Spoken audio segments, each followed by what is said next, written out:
Hi guys, welcome to Off the 10th Beer Reviews. My name is Chris, and today we're going to take a look at this beer right here from Radical Road Brewing out of Toronto, Ontario. Today we're going to take a look at Yuzu, called Yuzu Pale Ale.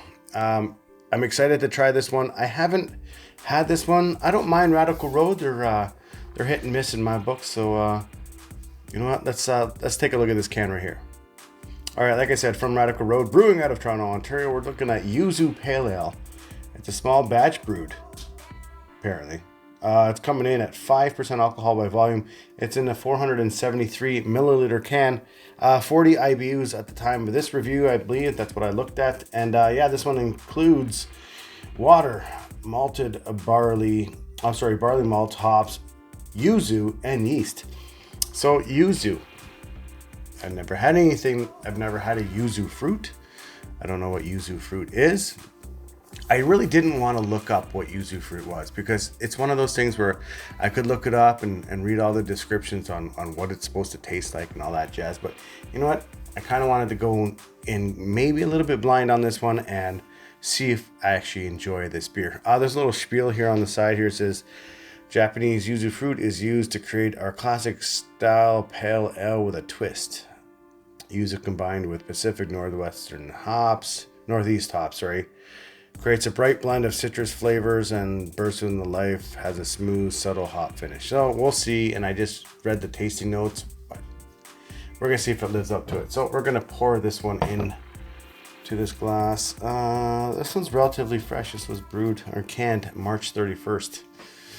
So yeah, we're looking at just over a month old. It should be okay.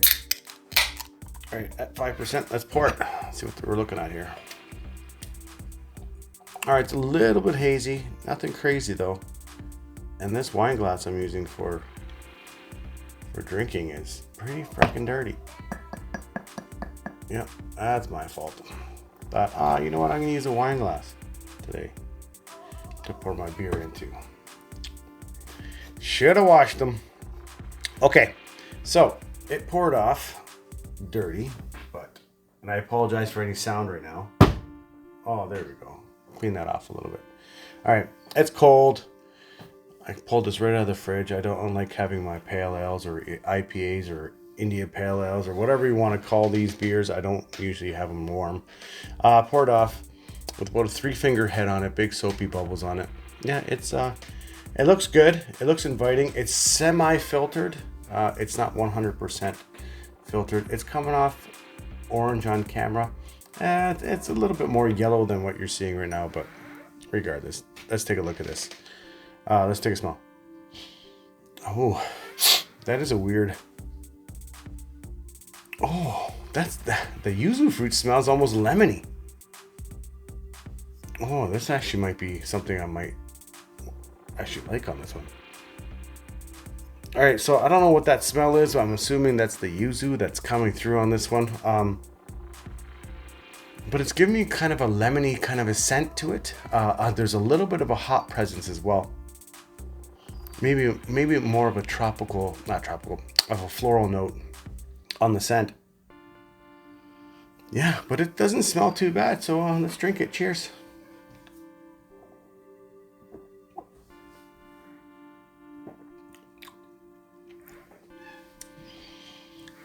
Interesting.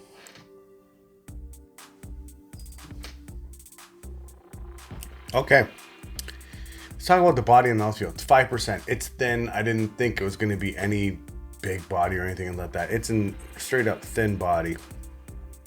Super crushable for sure, but that body, I was hoping maybe for a pale ale, it would have a little bit bigger of a body, but it doesn't.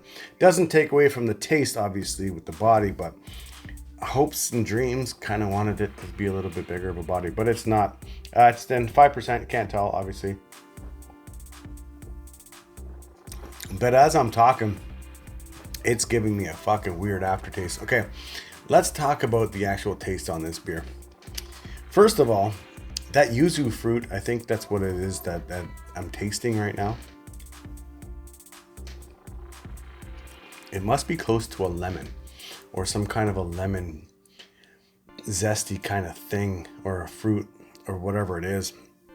I'm picking up a huge lemon hit on this one. both flesh and, excuse me, and the actual pith on this one and skin. Like you took a bite out of a lemon. Basically what you're getting, but without that sourness. Just the taste you're getting from this one. Yeah, and you got a little bit of a bitterness too. Probably the hops that they're using to give you that bitterness. Maybe even the pith that I'm picking up from the yuzu fruit on this one. Giving me a little bit of a bitterness, and it's giving me a moderate dry finish on this one. Making me go back for more. Keep getting my palate wet on this one because, yeah, it's drying out. As I'm talking, I'm just like, I need a sip. So this is kind of one of those beers you want to have with a bottle of water beside you, or at least handy, so you can take a sip when you're not keep going back to this beer and you just want to sit and talk and do whatever. You might want to have a little bit of a bottle of water, a glass of water near you. Because my God, it's drying me right up. My fuck, this chair is just so squeaky. Squeaky chair. Yeah, it's not bad. It tastes actually pretty freaking dynamite. I actually enjoy the taste of this beer. It's different, and I really like the fact that this is a different beer. I've never had yuzu, like I said before. I've never had the fruit, and you know what? Now I kind of want to go and fucking find a yuzu fruit. Yeah, I really do, because you know what? If it's anything like a lemon, like it's probably going to be pretty freaking delicious. Yeah, so the yuzu pale ale, I don't mind this one. In my own opinion, you know what? This is an interesting beer for you to go out and try, to be honest with you. I would, you know what? I would probably buy this one again. Not just for my own palate, for my own fridge or whatever, but definitely one of these beers you can have when it's hot outside and it's a summer crusher. You could totally pound this beer down. It would go down so nice and refreshing. It'd be great. You'd have to have a fucking bottle of water beside you, but it's still, regardless, it still fucking tastes like you would probably really enjoy this one on a hot summer day. So fuck it, I almost said it again. See, I've already said it twice in this review. I've been counting in my head, and every time I say, I'm like, Jesus. Let's score this beer. Out of 10, I'm going to give this one a straight up 7 out of 10. I enjoy this one. I will go out and buy this one again. I kind of want to have this in my fridge so other people can enjoy this one, so that they can actually go and, you know, if they don't pick it up after watching this review, I'll have one in my fridge. Come over. We'll try this one out together. I'll even give you the whole can. Doesn't matter. And enjoy a yuzu fruit beer. Because it's actually not bad. And hopefully, if you do that, then it's warm outside. We can just crush it all day. Anyway, guys, I'm done. I really appreciate you guys checking out my channel. On my channel, I do beer reviews. I do everything, pretty much all beer right now. I might do some seltzers, some spritzers, maybe even throw in, you know, the odd brewery review, I guess. But anyway, I'm done. Thanks for watching, guys. I appreciate it. Peace out, guys. Bye-bye. Thanks, guys, for watching the video. I really appreciate it. If you want to keep following me, click the link in the middle there, that subscribe button. That's me. And if you want, check out my other videos by clicking on the link beside me. Cheers, guys. Thanks.